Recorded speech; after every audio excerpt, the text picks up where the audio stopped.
Okay, it looks like it's time for us to go ahead and get started. Let's start off here and make sure I have control of the screen, and I do. Okay, there we go. Hello, everyone, and welcome to this month's Northwest ATTC webinar. I'm Jennifer Verbeck, and I'm your host for today. We're excited to have Dan Dabowski back and presenting for us again today on strategies to improve treatment outcomes for individuals with fetal alcohol spectrum disorders and their families. A couple of quick housekeeping things. First, if you have any questions for our presenter, please type them into the chat box at any time and we'll answer those as we go along, and we'll also try to answer as many as we can at the end of the presentation. You'll also be getting a link to a survey at the end of today's webinar. Please make sure you take that survey. It helps us make sure we're bringing you the content you're most interested in. And that email will also have a link to download the slides from today and a link to our website where you'll be able to find a recording of the webinar, and that should be available later this afternoon. Additionally, we'll be sending everyone who attends this live webinar a certificate of attendance, and it takes us about a week to get those out. You don't need to do anything to get the certificate unless you're watching this in a group. And in that case, please have someone in the group email us within a business day with the names and email addresses for everyone who wants a certificate. And you'll see our email address up there on the slide. It's northwest@attcnetwork.org. Okay, and now on to our webinar. I'm pleased to introduce our speaker today, Dan Dabowski, who has worked in the behavioral health field for over 40 years as a therapist in residential and outpatient settings. He has also been involved in fetal alcohol use disorders for over 30 years and was the FASD specialist for the SAMHSA Center for Excellence, and he was there 15 years. Sorry, Jennifer. Yeah. With that, I'll turn it over to you, Dan. Thanks, Jennifer. Sorry about that. So it's a pleasure to be back and talking with you about FASD and kind of finishing what I started back in January when I didn't get to everything. So before we get to that, again, in terms of the tribal land, I just wanted to read this for a minute. In applying a lens of cultural humanity to issues of diversity, equity, and inclusion, the Northwest ATTC offers this land acknowledgement for today's event. Our work intends to reach the addiction workforce in HHS Region 10, Alaska, Idaho, Oregon, and Washington. This region rests on the ancestral homelands of the indigenous peoples who have lived on these lands since time immemorial. Please join us in support of the efforts to affirm tribal sovereignty and in displaying respect and gratitude for our indigenous neighbors.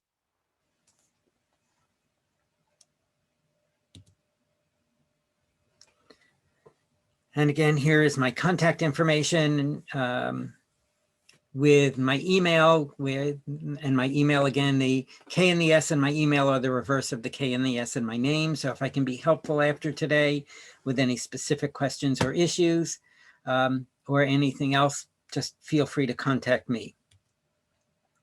And as I talked about last time, this is my son, Bill, and this is the reason I got involved in fetal alcohol spectrum disorders and began to learn about it in about, let's see, almost 30 years ago. No, almost 40 years ago. Started to learn about it, started to suspect it and try to get information about it. And he has been my mentor. He's the one who has guided me to understand what it's like to live with FASD and how best to help and how not to help, because I did a lot of the how not to help as he was growing up. So we're going to talk about strengths. We're going to talk about therapeutic approaches and how they can be modified. And also, I want to share a little bit about what adults around the world have said that they need and that what's important to them. So one of the things in addressing behaviors is that we get caught up in this concept of finding the right motivating factor. When we find what the person really wants to do and likes to do, we'll use that as a reward for their good behavior and we'll take it away if they mess up. and that will motivate them to do the right thing. And, that works with some people, but it doesn't work with most people with an FASD. And I can't tell you as a therapist over the years how many times I have used this approach. Let's find the right motivating factor. And when they, and then they'll do what we want them to do and what they need to do. And one of my best examples of how it doesn't work is that when Bill got into middle school, he had trouble bringing his homework assignments home. And at the same time, he was going to karate classes every night. And once you signed up for karate and you paid by the month, you could go as many times a week as you wanted. And he loved karate. And I said to him, Bill, every night you bring your homework home, you get to go to karate that night, right? Motivated to go to karate. This is going to get him to bring his homework home.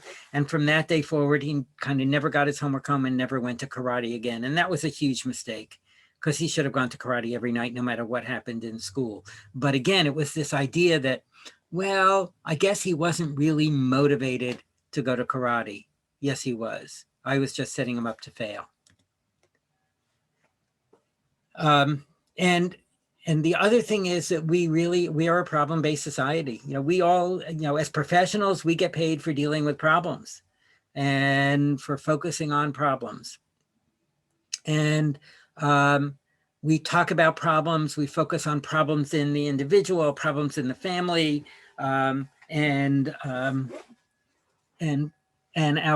we set rules, and we have rules and consequences for breaking the rules, and our policies, our procedures, our client handbooks all really are often focused on the negatives.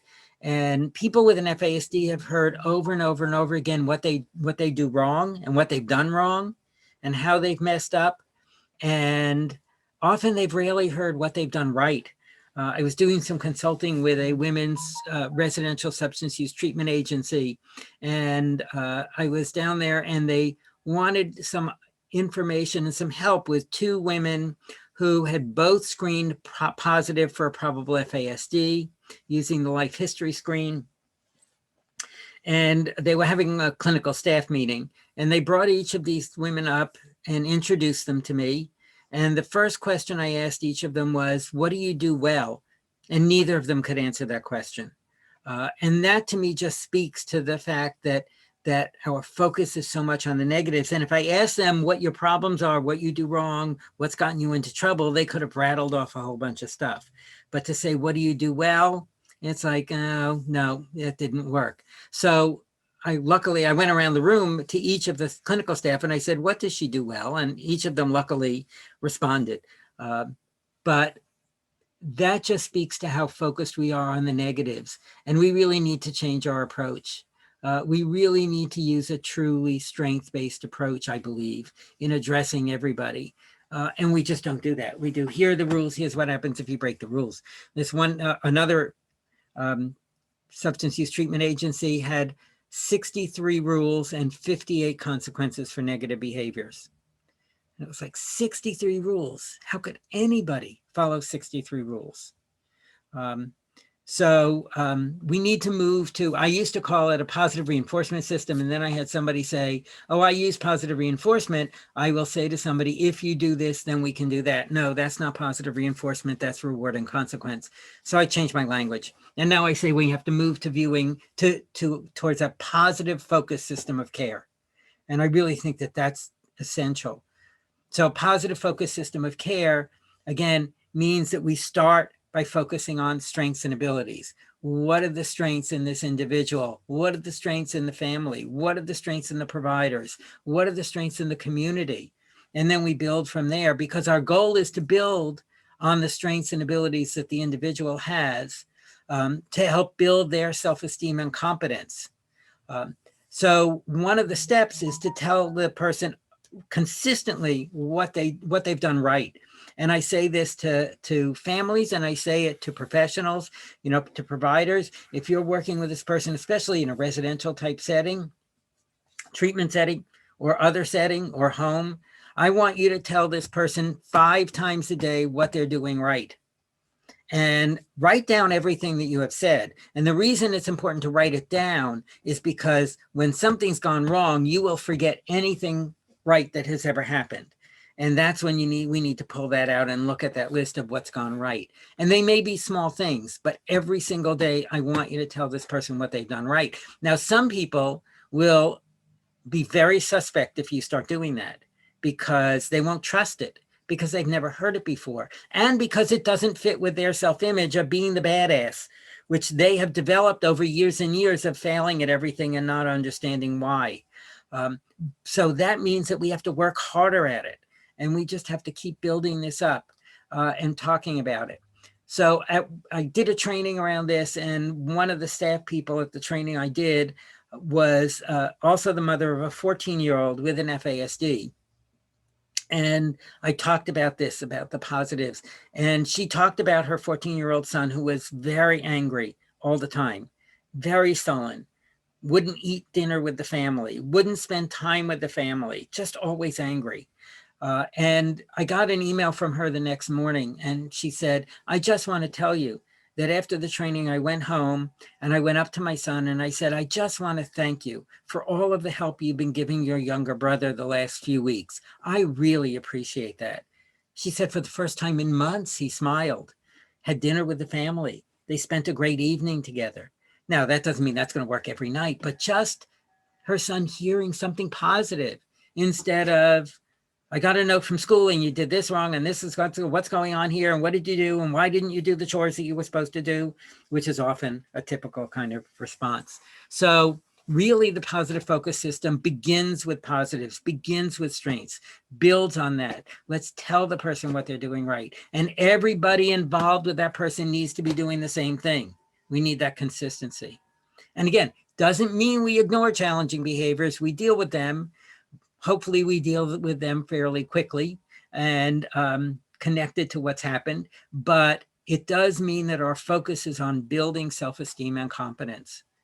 And then again, revising rules, revising policies and procedures. So what I did with this one agency that had the 63 rules and 58 consequences for negative behaviors. And my response was, nobody can follow 63 rules. You're just setting people up to fail. And for each of the 63 rules, I went through them and I said to them, why do you have this rule? And the answer to some of them was, I don't know. That rule has been there since long before I got here. Well, then it might be a good idea to find out why you have the rule. Because if there's no reason for it, there's no reason to have the rule. Because we got to eliminate a bunch of these rules, like maybe 61 of them. And then one of the rules was that there were no weapons allowed on the grounds. Now, I didn't just say, oh, okay, that makes sense. Let's move on to the next one. Nope. I said, why do you have that rule? Because we want people who are coming here to feel safe while they're here. Makes a lot of sense. Do you tell people that? No. Why not? Why don't you tell people that? And I think about the rules. We tell people what the rules are. We tell people what happens if they break the rules. We rarely tell people why we have the rules. We have to be able to do that. For every single rule we have to be able to say, here's why we have this rule. If we can't say that, then we shouldn't have the rule. And if we just say, here are the rules, you're coming into this program, here are the rules, then we are being arbitrary, we are being autocratic, and then you're going to get a lot of resistance to the rules. If we can explain why we have the rule, and it really makes a lot of sense, people are more apt to buy into that. Now, that same agency had an outpatient policy, and it was the outpatient absence policy that they handed to everybody when they started outpatient treatment. And the policy said, if you have 3 unexcused absences or 4 unexcused absences, I can't remember whether it was 3 or 4, excused absences, which means that you called and canceled your appointment before your appointment time. After 4 excused absences, you get discharged from outpatient treatment. If you have 1 unexcused absence, which means that you did not call and cancel your appointment and you didn't show up, you get an extra week of outpatient treatment. If you have 2 unexcused absences, you get 2 extra weeks of outpatient treatment. And after the 3rd unexcused absence, you get discharged from outpatient treatment. So this was the absence policy that they handed to everybody. And I read it and I said to the staff, so you really believe that treatment is a punishment for people, right? And they looked at me like, what are you talking about? And I said, well, you're telling people if you don't respond, then we're going to give you more of this. And that's what we often do. People don't respond to treatment, we'll give them more of the same treatment, which is not the right approach. They said, no, that's not it at all. So I talked about how negative this is and how we may be able to change it. And they rewrote their policy. And the next time I went to visit, they handed me the new policy. And the new policy is called an attendance policy. And the first sentence in the policy is, our goal is to help you live a happy, successful life free from substances. What a nice way to introduce a policy for outpatient treatment or any treatment. And then it goes on and says, if you are not able to attend one of your appointments, we would appreciate it if you would call us so that we know that you're okay. If you miss a certain amount of treatment, we will talk with you about whether it will be beneficial to extend your treatment so you can get the full benefit of what we have to offer. It was the same issues, but it was done in such a more positive way. And again, it's just looking at the policies and the procedures and the client handbooks and how the wording may come across as really negative and how we can modify it to be more positive. So that's all part of developing a positive focus system of care. And it takes time and it takes energy to do that. But again, in the long run, I think it's very, very effective. So we want to talk about strengths and abilities. And one of the things that I did when we developed the initial life history screen, we didn't really think about this. But since then, when I've been working with the state of Michigan and developing a screening and assessment protocol and intervention protocol for children and adolescents in their child mental health system, I realized we were missing this. So I created it, which is a strengths assessment. Because we talk about strengths, but sometimes we talk about strengths. Well, she has very pretty hair. That's nice, but that's not what I mean by strengths. He's a nice person. Nah, that's not what I mean by strengths. I was at one meeting where they said, and it was an IEP meeting, and the teacher said, well, Mrs. So-and-so, to the mother, it's been a pleasure having Johnny in my class for the last 3 weeks. That was the only semi-positive thing that was said during the entire meeting. That's not a strength-based approach. So we need to really look at what the strengths are, identify what are the strengths? What are the strengths in the individual? What do they like to do? What do they do well? What are their skills? What do they enjoy? What do they want to do at some point in their life? What kind of job do they want to have? How do they think of themselves in next year, where they'll be and what they'll be doing and what they'd like to be doing. And then what are the strengths in the family? So who is family for this individual? Who's kin? Because kin is very different for everybody. For some people, kin is immediate blood relatives. For some people, kin is family and also friends and neighbors or former neighbors. We need to find out who is kin for this person. Who are the important people in their life? Who helps them? Who loves them? Who do they feel comfortable with? Who do they trust? And who do they feel is trustworthy? Now, in FASD, a lot of the strengths that people with an FASD have are things that get them into trouble. But we can also look at them as strengths. And as it says here, there are times when the person or the family can't identify any strengths. What do you like about your loved one? Nothing. Okay, I'm just going to document that and we will move on to the next question. No, we need to work on that. We need to identify strengths in people. And if they can't identify any strengths in themselves or in their loved one, if it's a family member you're talking to, or a team member, we need to work on that. But our systems don't encourage that. I used to train intensive case managers, and I used to say, every meeting you go to, I don't care if it's a crisis meeting, hospitalization meeting, intake meeting, discharge planning meeting, IEP meeting, if it's kids and adolescents, I don't care what it is. Every meeting needs to start by talking about the strengths in the individual. and the family and the providers in the community. And I said, you'll be looked at like you have three heads, because people will say, that's not what we're here for. We're here to deal with this crisis. We'll get to it. But if we can't identify strengths, we have nothing to deal with to address their needs. And I have a friend who is, really passionate about this. And one of her kids was having an IEP meeting. It was scheduled in 2 months. And she said to the principal of the school, she said, I want everybody who's going to be at that meeting to write down 2 or 3 strengths that they see in my son before the meeting and bring it to the meeting. And she got to the meeting 2 months later, and they started talking about what he was doing and what he wasn't doing and going over the IEP. And she stopped them and she said, wait a minute. She said, before we get to that, I want to hear what each of you has come up with as his strengths. And the principal said, I'm really sorry. It's been very hectic the last few months. We haven't had a chance to do that. So, and then she got up and she said, then this meeting is over.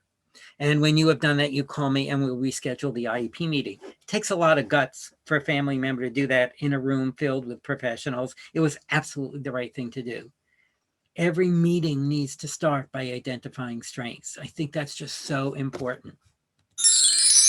But there's a lot of pushback to that. Again, no, we're just dealing with the problems. We talk about the problems. But again, if people don't hear about the strengths, they're never going to get better. They're never going to grow. So I will tell you that in 25 or 30 years, 25 years of dealing with Bill with different systems, nobody ever asked me what he does well. Nobody ever asked me what I like about him, what his best qualities are. And I can tell you that as a therapist, if I asked those questions a handful of times, it was a lot, because again, we were always focused on the problems. What's going on? What have they done? How do we address it? We need to ask those questions. And my favorite question is, what's been your funniest experience with this person? Because humor can be really healing if it's used properly. And then what are the strengths in the family? So, who's there to help, and what information does the family have that's really helpful? And I'll tell you that sometimes we get caught up in, we can't talk with families, especially of adults. We can't talk with families of adults because that's breaking confidentiality, and that's against HIPAA regulations. At one point, Bill ended up in a correctional facility 2,000 miles away from home. And it was the mental health unit of the correctional facility. And it took about a month to track him down. And actually, Bill at first wouldn't give them my information and then finally did. So the counselor at the jail called me, and she was so excited that at least we got in touch. And she said that he was being transferred to a 23-hour evaluation unit to determine whether he needed hospitalization, because that's how they saved money in that state, because 23 hours, as long as it's less than a 24-hour day, it's not a full day. So anybody who needed psychiatric hospitalization would go through this 23-hour evaluation unit. And she said, I tried to give the supervisor there your name and your phone number, but he wouldn't take it because he said Bill's an adult, because Bill was 23 years old at the time. And so she gave me his name and his phone number, and I called him up. And I said, hi, my name is Dan Dubovsky. My son Bill is there. And I just want to share some information about his mental health history and his medication history. And he said, I can't tell you whether he's here or not. I said, I know that. I mean, I work in the field. I know that. I'm not asking you to tell me whether he's there or not, or whether you have ever met him, or whether you ever will meet him. All I want to do is share this information with you. If he never comes through there, just throw it away. If he does come through there and by the way, I knew that he was there, of course, but if he ever comes through there and you decide that he needs hospitalization, will you then share this information with the hospital? And he would not take the information. He said, no, I can't do that. That's breaching confidentiality. No, it is not. I was not asking him to acknowledge anything. We can take information from families without breaching confidentiality. We have to know that we can't share whether the person is there or not unless they give us consent. But we can, when I worked in the psych hospital setting, We had parents, and this was an adult setting, who would call up and say, my son was just diagnosed with schizophrenia. What does that mean? And sometimes the psych resident would say, I'm sorry, I can't talk with you. And I said, yes, you can. You can give that parent information about schizophrenia and what schizophrenia is. You cannot acknowledge whether you know her son or not unless you get his consent. But you can certainly give her information about schizophrenia and where to get more. In taking information, even when families have not been able to take care of their loved one, they often have really important information in terms of medications that have worked and that haven't worked, what has worked and what hasn't worked when they get upset and settling down, all kinds of different things. What helps them stay away from alcohol or other drugs. I mean, in the past, what's been useful, what sets them off, those kinds of, that information is so helpful. So this guy would not take it.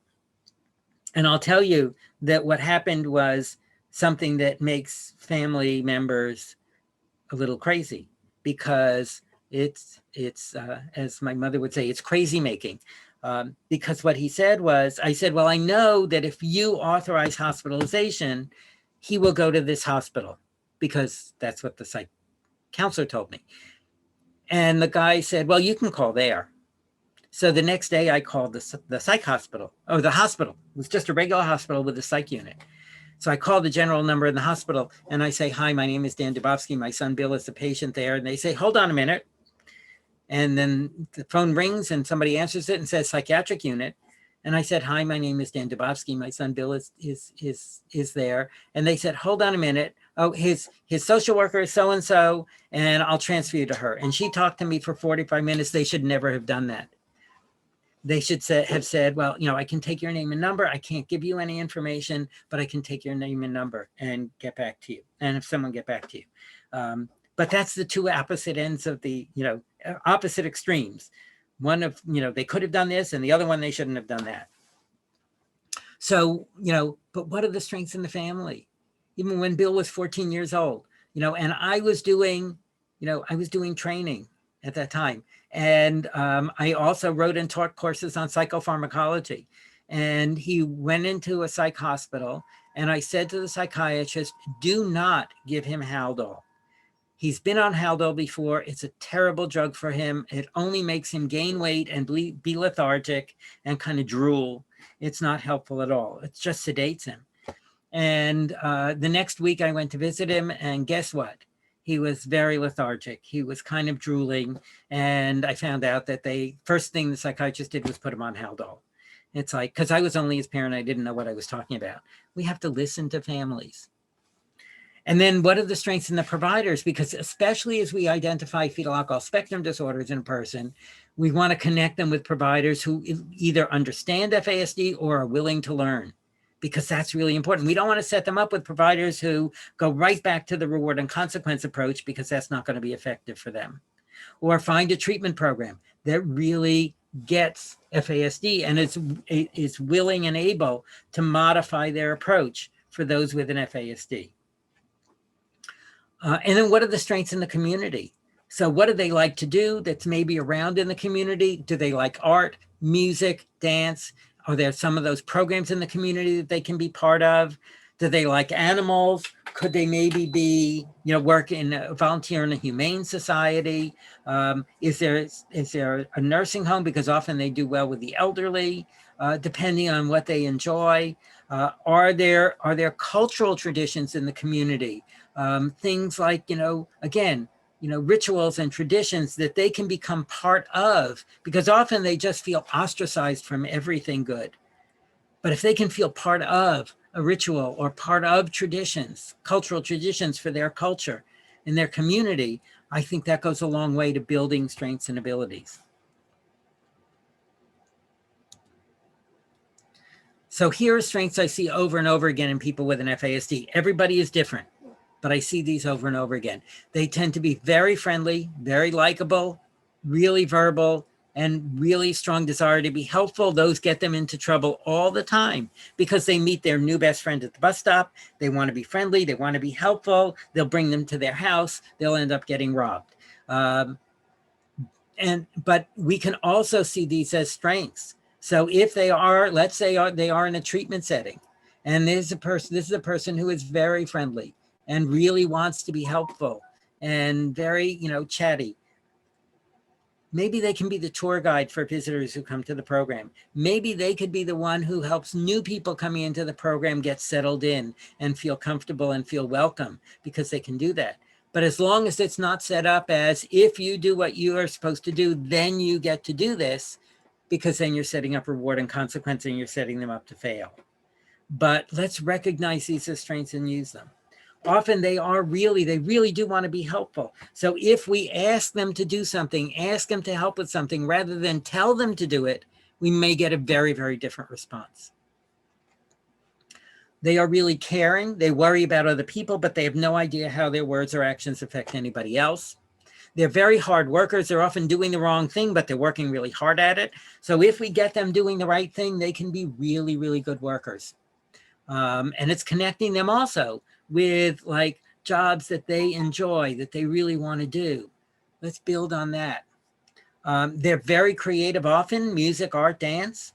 Let's tap into that. They're often very determined, which is a strength-based way of saying stubborn, but they will get rejected, come back and try again, get rejected, come back and try again, long after we would give up. They have points of insight, and the points of insight are helping them understand how their brain works. So a friend of mine raised a daughter with fetal alcohol syndrome, and one of her daughter's favorite things to do was go shopping. Her daughter loved going shopping. Her daughter had a job, earned her own money, had no concept of money. She could go into a store, hand somebody a $50 bill, buy something for $3 or $4, get a few dollars back, and walk out of the store. And then we would say, well, the natural consequence of doing that is you will then learn, when you don't get the right amount of change, to make sure you get the right amount of change. Not going to work with this young woman. She just didn't understand money and change. What her mother did with her is they sat down together and identified 4 of her friends who her mother knew and trusted. So anytime she wanted to go shopping, she would call one of those 4 friends. If none of them could go out with her, she knew she couldn't go shopping that day.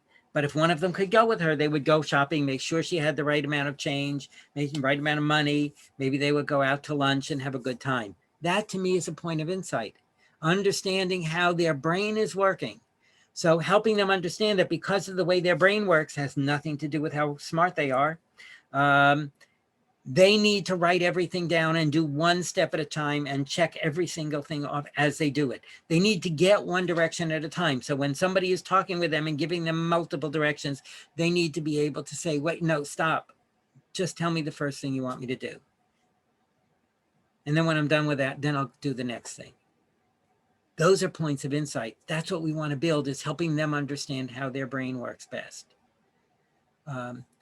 Many of them are good with little kids. As I said, many of them are good with the elderly. They're good with people with physical disabilities. They're not good with their peers because their peers remind them there's something different about them. The asterisk is because some of them have sexually inappropriate behavior, often because they're misreading cues, but many of them don't have sexually inappropriate behavior.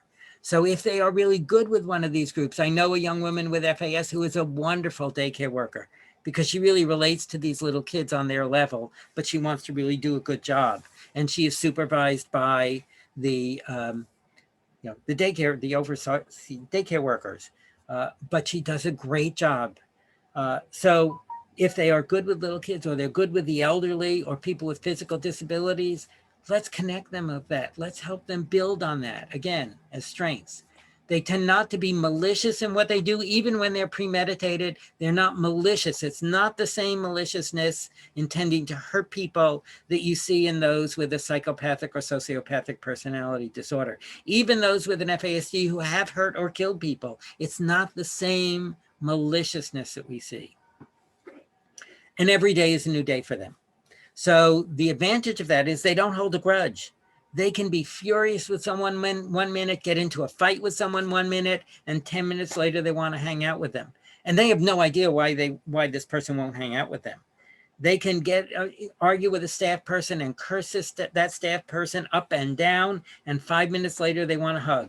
And they don't understand why the staff person is mad at them, because when it is over, it is over. It is though it never happened. Now, the downside of every day being a new day is that we went over this yesterday. Do we have to go over it again today? The answer is yes, because every day is a new day. So here are some of Bill's strengths. Incredible with little kids. These are his two cousins, little cousins, and they could jump on him, obviously. They could hit him with pillows. They could pull his hair when he had longer hair.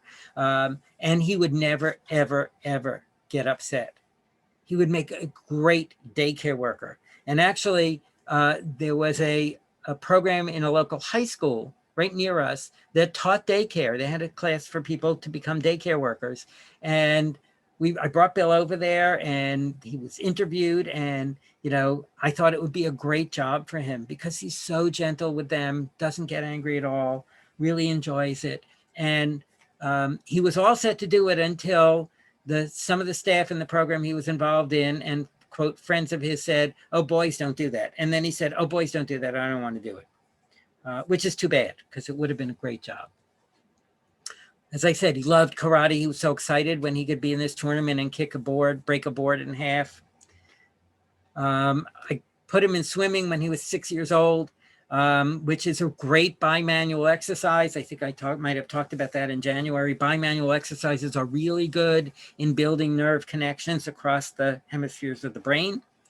And I didn't realize that at the time. I just started him in swimming. I thought it would be good for him. He went through beginners and intermediate and advanced, and he couldn't do anything else because he was too young, like for life-saving. So I signed him up for a swim team. He had a great coach who everybody swam, who taught the kids, and he was incredibly patient. And Bill never quite fit in on the team, but it's that kind of sport where it is team, but it's also individual. So, you know, he would just swim along, and, you know, and I would keep track of his times. And it was never, "Bill, if you break your time, you know, we'll go out for ice cream." It was, "Bill, we're keeping your time. See if you can get better than your last time." And if you did better than his last time, it was, "Great, Bill, you did a good job.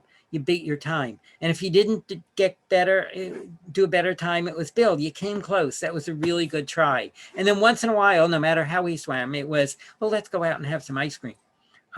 But he maintained himself he was on that swim team for about 5 years. And one year he made it to the championships. And, you know, he felt good about that. And again, got a lot of positives out of it. And it was a great physical exercise. He went to overnight camp when he was 12 years old. And this is the kid in his bunk who he connected with. This is a young man who had a serious hearing disability. So again, Johnny is the one who Bill really connected with and bonded, and they stayed friends for a long time. And again, it was, you know, this is another kid with a disability. He didn't get along so well with some of the other kids in his bunk, but Johnny, he really connected with.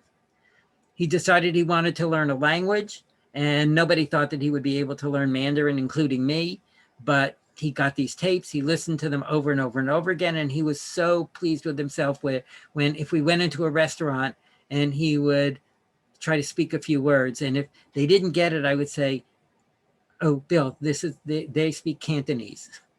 We have to go to a Mandarin restaurant." But he was able to do it. And this is one of my favorites. This is when Bill was about 23 or 24 years old. And he had a diagnosis of FAS at the time and a diagnosis of schizophrenia at the time.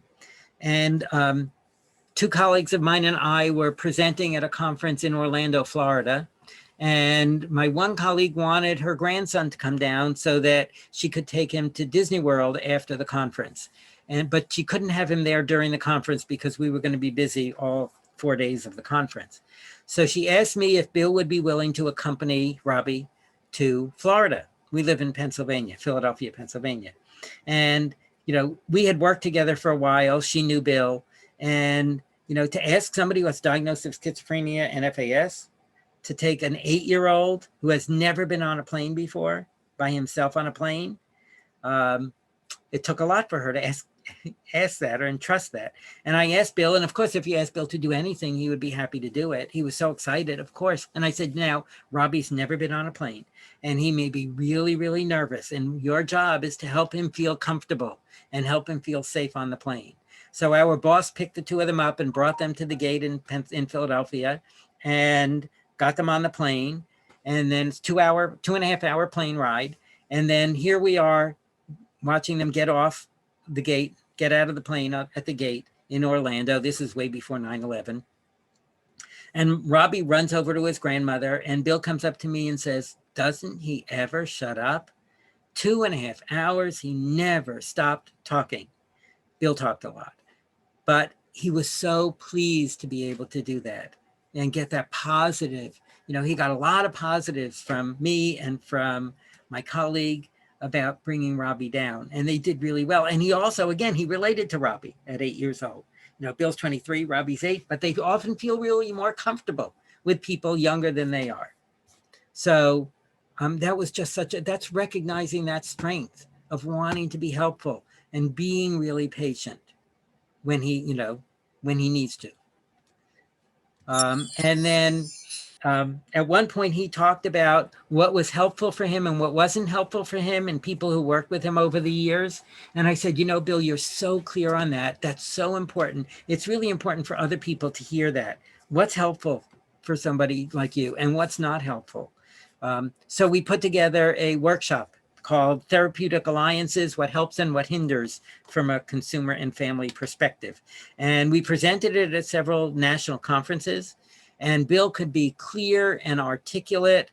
I talked with him about, what hasn't been helpful. And I wrote down everything he said. So he had his little script, but he would go off the script and he would ad lib and he would tell jokes. And then we were asked to do a presentation for Mental Health Month for the city of Cleveland, Ohio. And here we are presenting. And again, what an incredible strength to be able to stand there and talk and, share this information. So recognizing the strengths in people. And if we never talked about what are his strengths, we never would have picked up any of those things. So really important to recognize strengths.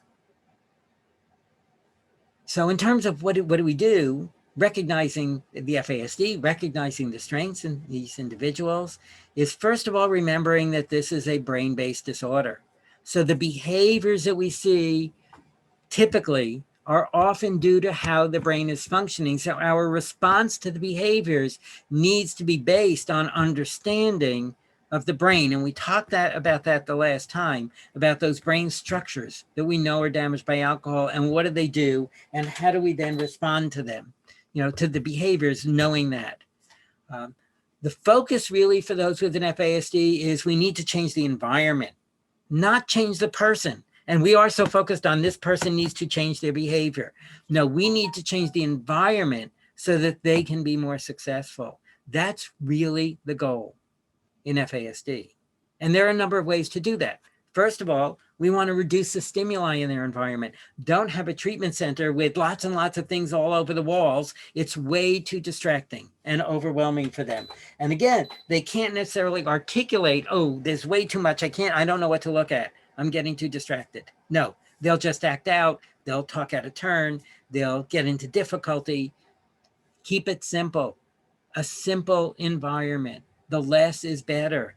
Not a whole lot of things on the walls. A couple of things is fine, especially in a treatment room. Don't use bright lights. Those fluorescent lights are really tough in FASD. So reducing the stimuli is really helpful. Be aware of those sensory issues, the things like the feel of certain clothing, even in terms of sleeping, what their sheets feel like, what the blankets feel like. If they're having trouble sleeping, some of it may be sensory. Some of them get really upset with certain smells and it just sets them off. Well, let's see, is that what's going on? Are there these sensory issues? Are they very, very slow at eating and very picky eaters? That's a sensory issue. That's not a willful behavior issue. So pay attention to those in all sense areas. The textures, the temperatures, the tastes of certain foods, the textures and feel of certain clothing, bed linens, things like that. The sound, the light, the smells, the taste, all of those things. Be consistent in routines as much as possible. If you set a time when they have to be, lights out, the same time every night, not a different time on the weekdays and weekends and holidays, because then they have no idea when they need to do what. But the more consistent in routines, the more consistent in meal times, the better. Some of them get really upset if they don't know what they're going to have for the next meal and when it's going to be. So again, being consistent in that, maybe putting the menu together, maybe having them help put the menu together for the week. And then if there's going to be a change, like there was supposed to be tacos, but you didn't get out to get the taco shells, so we're going to have hamburgers instead, preparing them for that. Remember what we talked about in terms of that anxiety and the over release of cortisol back in January. So for those of you who are there, so it's like, let's do prepare them. There's going to be a change. I didn't get the taco shell, so what we're going to do tonight is we're going to have hamburgers. Do you want to help me make the hamburgers? Remember, using their strength of wanting to be helpful, asking them to do something. If there's a group activity, ask them to get the group together for the group activity. Because they're always the one who's busy talking and they're not ready, but if you ask them to help get the group activity together, now all of a sudden they're trying to corral everybody else. Limit the rules. Again, fewer rules is better, and why you have the rules. Again, provide one direction or one step at a time, and always check for true understanding. And true understanding is not, do you understand? Do you have any questions? True understanding is, what does that mean? How would you do that? So I might have shared the last time, I don't remember, I apologize. Being at this residential program, and the staff member was going over what these individuals were working on one afternoon, and turned to this one young man and said, Tyrone, what are you working on this afternoon? And he said, I'm working on my coping skills. She said, that's great. And she went on to the next one, and I turned to him and I said, Tyrone, what are coping skills? And he said, I don't know. He had no idea what coping skills were. He had no idea what working on coping skills meant. He knew the words to say because he heard others say them, but he had no idea what to do. So what are you going to be doing is an okay first question, but then her follow-up should have been either, Tyrone, what are you going to do this afternoon that's working on your coping skills? Or, Tyrone, let me show you what I would like you to do this afternoon. Let's practice that. That will be working on your coping skills. And remember, they can't take what they hear and think about what that means for them. Prepare them for changes in schedule, for changes in staff. Because remember, any change, whether it's positive or negative, increases anxiety and stress and increases the over-release of cortisol in FASD. If you need to talk with somebody with an FASD, keep it short. And then review what you talked about and what it means for them. Really important, especially in terms of things, and you'll see this, I have some slides around treatment, which hopefully we'll get to. So I'll get to that. Identify a point person for them to go to whenever they have a question or don't know what to do. To me, this is the goal in FASD for their life, is anytime you have a question, anytime you're not sure about something, you call this person. And if this person isn't available, you call this person. You know those two, you feel comfortable with them. They may be family, they may be friends, they may be clergy, they may be professionals. But they need a point, but not call the agency and talk to whoever's on call, because they often won't do that. Anytime you're not sure about something, you call me. And if I'm not available, you call this person, you know both of us. And never say to them, if they call and ask a question and you say, well, what do you think? And they get it right.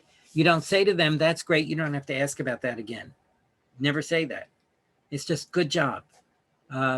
Anytime you're not sure, as opposed to you need to figure all of this out on your own, which is just setting them up to fail.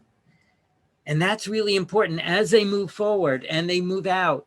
We need to make sure that they feel comfortable, because, asking for help and asking a question or saying, I don't know what to do, is a sign of strength. It's not a sign of weakness. People think it's a sign of weakness. It's really not.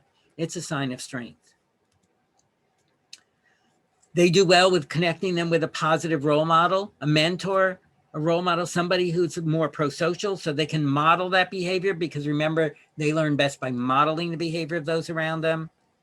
Lots and lots and lots of role play, because role play uses multiple senses. Don't just talk with them, but use visual, tactile, auditory, the more senses you use. And in role play, you're modeling how you would like them to respond in a certain situation, what you would like them to do. And then you have them role play what they saw. And then you do it repeatedly because of the damage in working memory. Lots and lots and lots of repetition and consistency. Remember, not because they don't pay attention, but because of the damage in working memory. Anytime you need to tell them you can't do this, you have to tell them, but you can. And we don't do that. We say, you can't hit people here or you'll get thrown out. You can't curse at people. And we don't say, but you can do this. You can't hit people when you're mad at them, but this is what you can do when you're mad at them. You can't curse at people here, but when you're frustrated, this is what you can say. Anytime you need to say you can't, you need to say, but you can. And I said, avoid using sentences that start with if or when. Consequences when you need them need to be immediate, connected with what happened in short term. The idea that they don't show up in a group on Tuesday so they can't go on a pass on Friday makes no sense to them. They have no idea why they can't go on the pass on Friday. It must be that they're just bad. And by doing that, we're just feeding this negative cycle that they're just bad. If you joke with the person, you need to tell them you're joking. Remember, we talked about the frontal lobes, the area that's damaged, that processes humor, and teach the person to check out whether somebody's joking with them or not. Use multiple senses. Be aware if they spend all of the money they have, then they may well need a representative payee because we want to be sure that their basic needs are met. If they elope a lot or run away a lot, let's talk about a safe place that they can run to. Anytime you feel you need to get away, here's where you can go.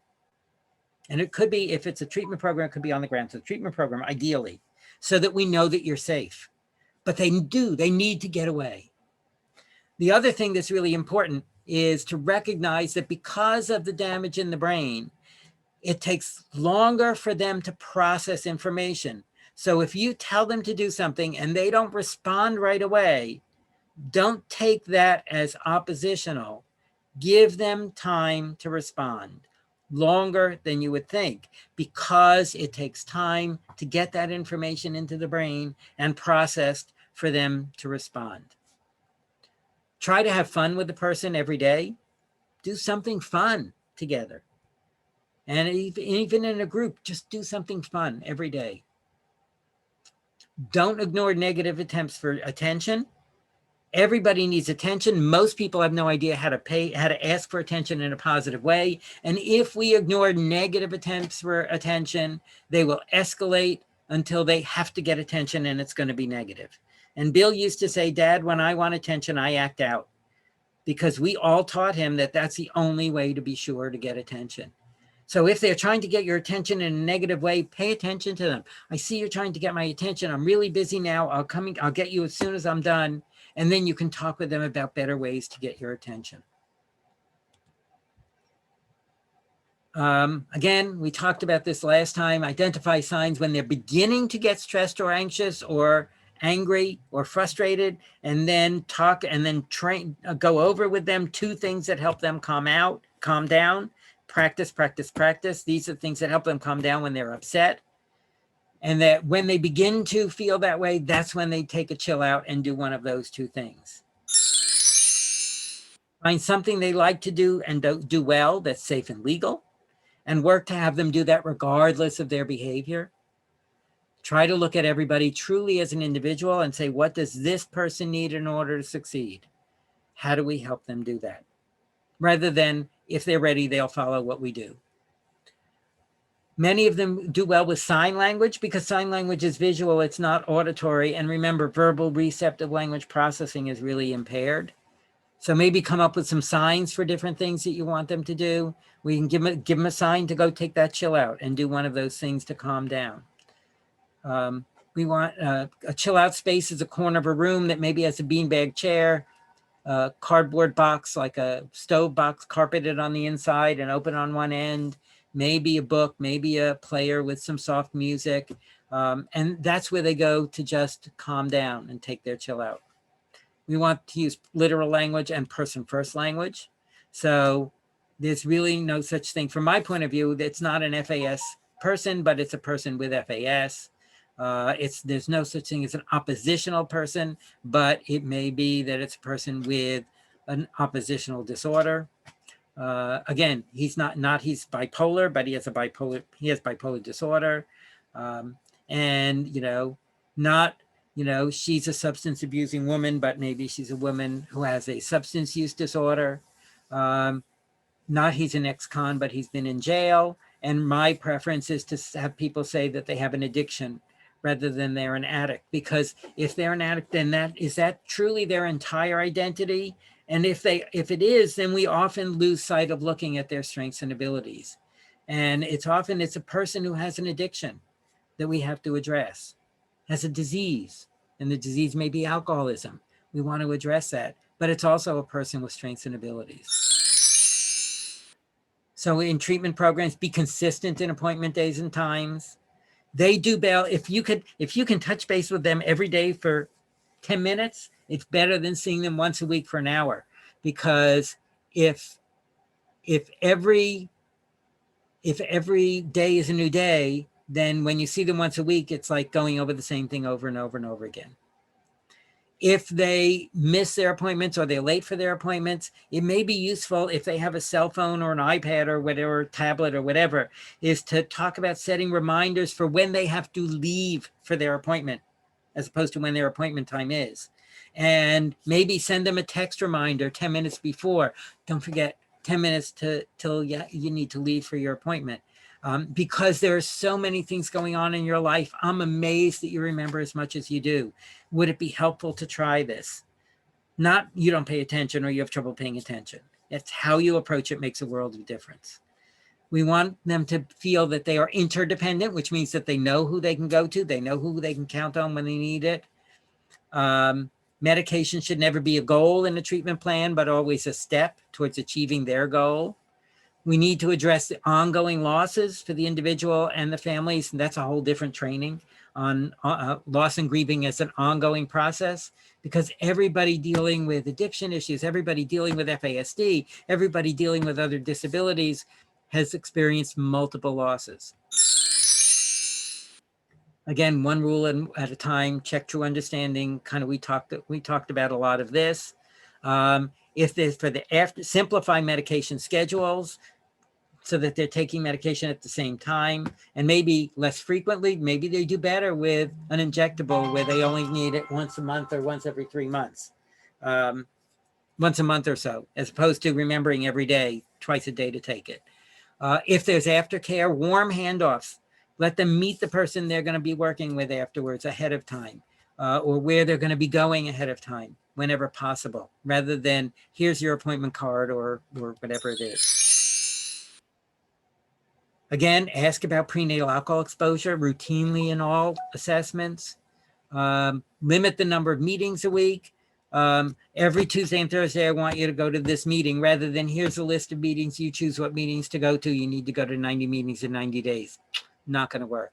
And then have somebody responsible to sit down with the person after each meeting and talk about what went on at that meeting and what that means for them.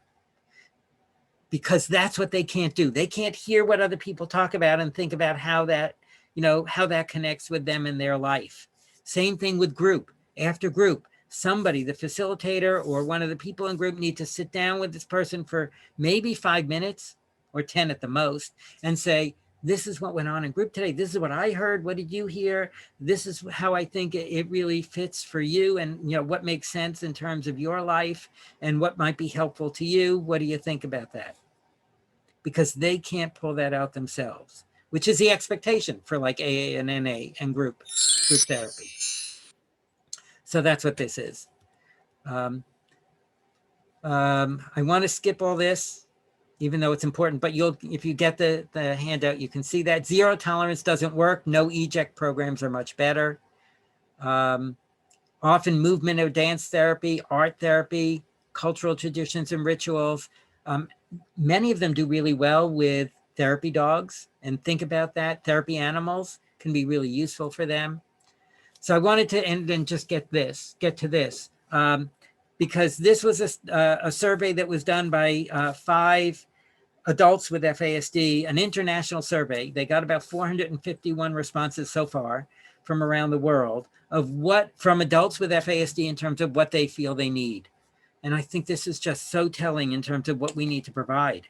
They need a mental health clinician who specializes in FAS or FASD. They need a doctor or nurse practitioner who knows FASD. They need a person who can help them when something goes wrong. A trusted person to give them advice when needed. And it's a trusted person who is trustworthy to give them advice when that's needed. They need enough money to live on each month. They need help with their housework sometimes, with cleaning, with laundry, etc. They need someone that they trust who is trustworthy. They added that, who is trustworthy, with permission to speak or act for them. Someone they trust who is trustworthy to manage or help them manage their money, who won't take advantage of them because they recognize they have problems in managing their money. Someone you trust to manage or help you. Oh, I said that already. Sorry. Help to get and keep employment, who understands what's possible and what's not if you have an FASD. So kind of outside the box work support. Doing something that's important to you as an individual, and someone to help you, to take you to doctors or other appointments and attend with you so you understand and have somebody else who knows what was said. It's like having somebody at the appointment with you who can translate and then go over it. What was said in the appointment, what that means, what they said about medication, what they said about your next appointment and what's going on with you. We need that. That's really, really important. And then they talked about quality of life issues that people identified. So these: poverty, stress, stigma, victimization, a lack of supports and eligibility for supports in all areas, and a lack of understanding, and a big problem with memory that impacts everything. And the key here is that those first 6 things are all things that we as a society can address and can change. And the only thing we as a society can't change is their memory problems.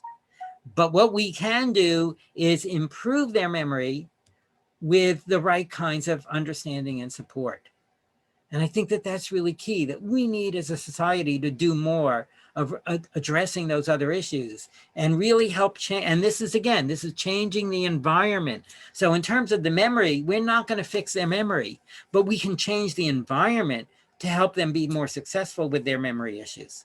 Again, writing everything down, one step at a time, one direction. It's okay to tell people, no, just tell me the first thing you want me to do. And when I'm finished with that, then tell me the next thing you want me to do. Hi, Dan. I'm going to go ahead and do our closing remarks because okay. it's time. But thank you so much for sitting down with us again today. And as Dan mentioned, we have a series, and he also did another presentation. Those are posted on our website. So please make sure you check out those recordings. And this will also be posted on our website later this afternoon. Please take our survey. That link is posted in the chat box, and you'll also be getting an email with the link in there. And then join us on May 25th. We'll be co-sponsoring a webinar with the Clinical Trials Network, and it's titled Meth 2.0 and Opioid Use Disorder, a Collision of Epidemics. And we'll be presenting on that next month. And thank you, everyone, for joining us today. We appreciate your time. Thank you very much. And thank you for allowing me to speak with you.